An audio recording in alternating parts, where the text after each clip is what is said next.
face lost all expression. Said if you're gonna play the game, boy, you gotta learn to play it right. You got to know when to hold 'em, know when to fold 'em, know when to walk away, and know when to run.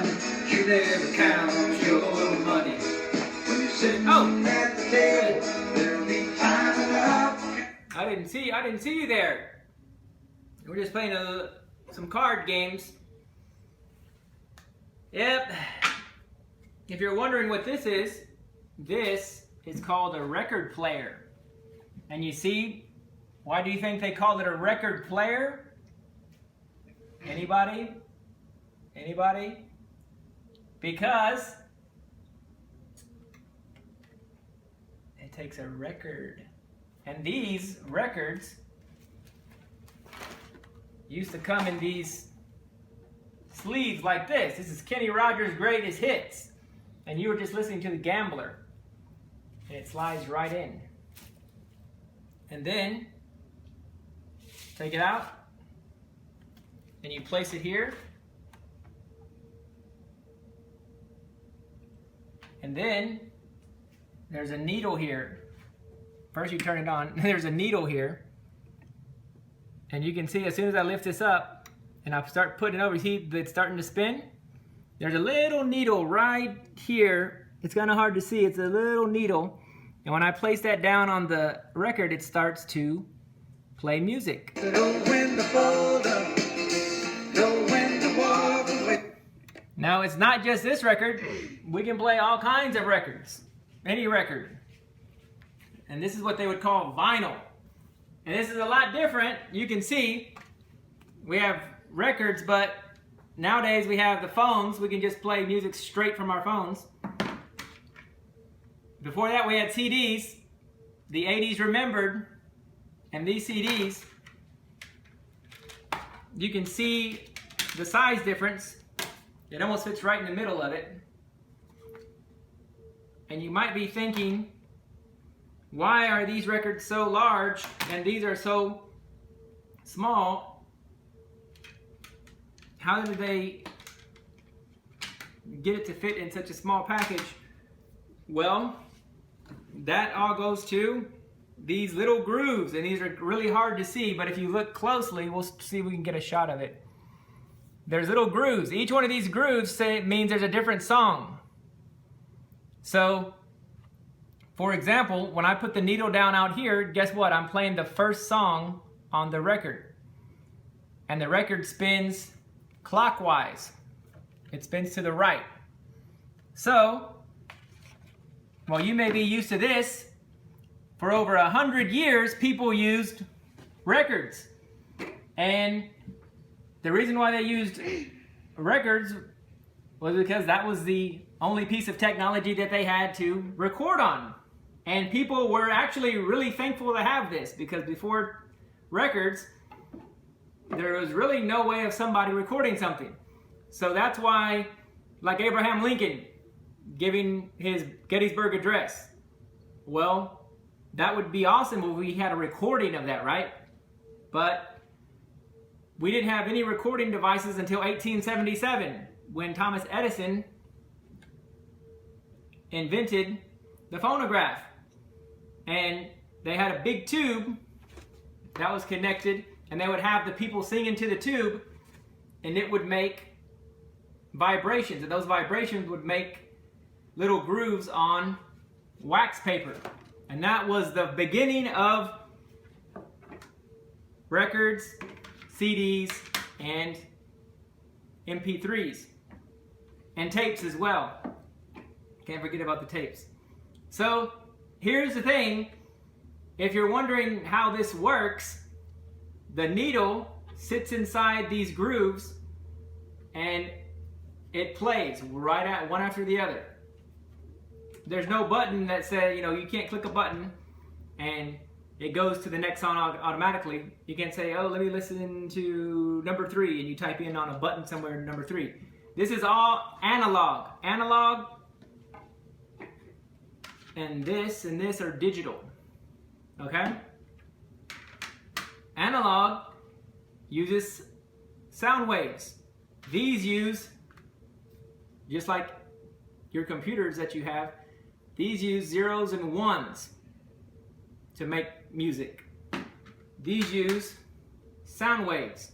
So when you play a record, you're playing the exact sound that whoever sang into the microphone or into the phonograph, you're hearing exactly what they wanted you to hear. There was no compression or anything like that. Where in here, you know, they compress it and you can make a file bigger or smaller. Here, there is none of that. So whatever that's why some people like listening to records, because it has a fuller sound to it. But yes, you can see this box here, which I have to thank my father-in-law for letting me borrow. This box is pretty large, right? You can't fit this box in your pocket like you can a phone. So some people take the quality, obviously. It may be less, but at least you still get to listen to your favorite songs on the go. So here's how it works. All it is right here is a needle, and you're going to make a record player. You're going to be the record player. All right? So here we go. Okay, so here's what you can do. You can make your own record player. And people have been wanting to do something like this for ages. It was a big problem up until 1877 when Thomas Edison invented it, because people would have loved, like I said, to hear themselves, their family members, great people in history, and there was no way to record it. You could write down, obviously, what somebody was saying, but you didn't get the full gist of what they were saying, the emotions behind it, the tone of their voice, where this allowed you to not only hear what they're saying, but you can also hear the emotion behind what they're saying. So if they said something like, "Have a nice day," well, you could read in a book that says "Have a nice day," but they may have said, "Have a nice day," or "Have a nice day." So the record lets you hear exactly what they wanted to sound like. So here you go. Here's what you do. You take the record, and I'm going to take, this is the exact one that we were using, right? You're going to take the record, and you're going to take your pencil that you have, and you're going to put the pencil inside the hole here. And what you're going to do is you're going to take, I have these made up for you. You're going to take your paper cone, and the reason why there's a large one and a small one, which one do you think sounds louder? This one or this one? Well, you probably guessed right. This one sounds a lot louder than this one does, obviously because it has a larger space. So the sound can reverberate inside there. And that's what sound waves are. Sound waves are basically vibrations in the air, and your eardrum hears those vibrations, and that's what makes every sound that you hear around you.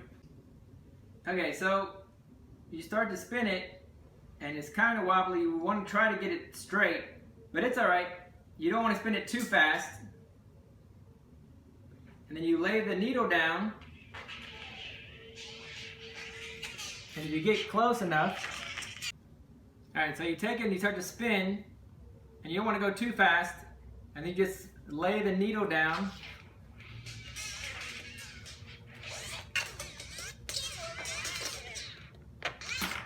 And you can hear the sound. It's not the greatest sound in the world.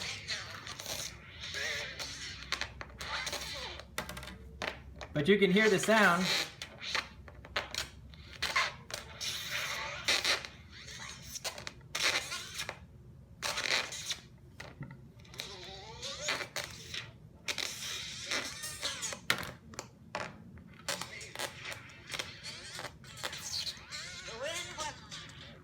So you can kind of hear it, right? the slower it goes,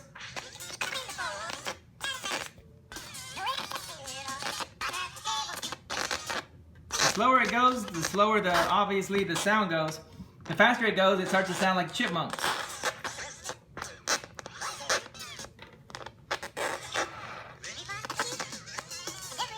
Do you hear it? Okay. So that's what you're gonna try. You have your record, your pencil, you put the pencil inside the record, and then you spin it. You can work by yourself, you can work with a partner, and it does work better if somebody else is holding it. If somebody is spinning it, the other person can be here. So my daughter Sophia is gonna show you.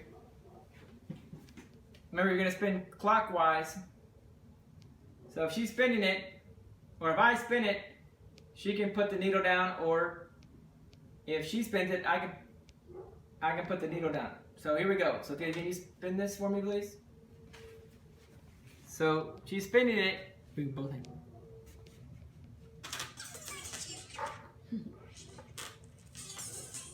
Come over here. You come over here. Stand behind me, please.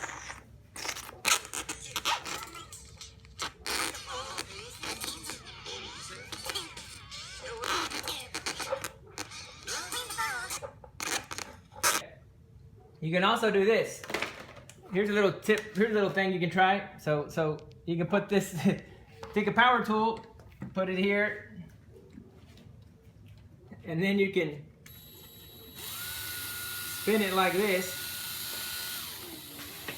And then you can have the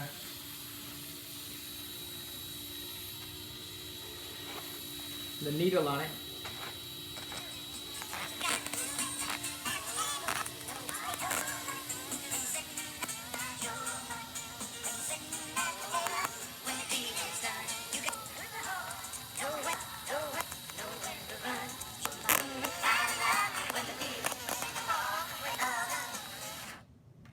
So there you go. And that's how they solved the problem with the record player, using vibrations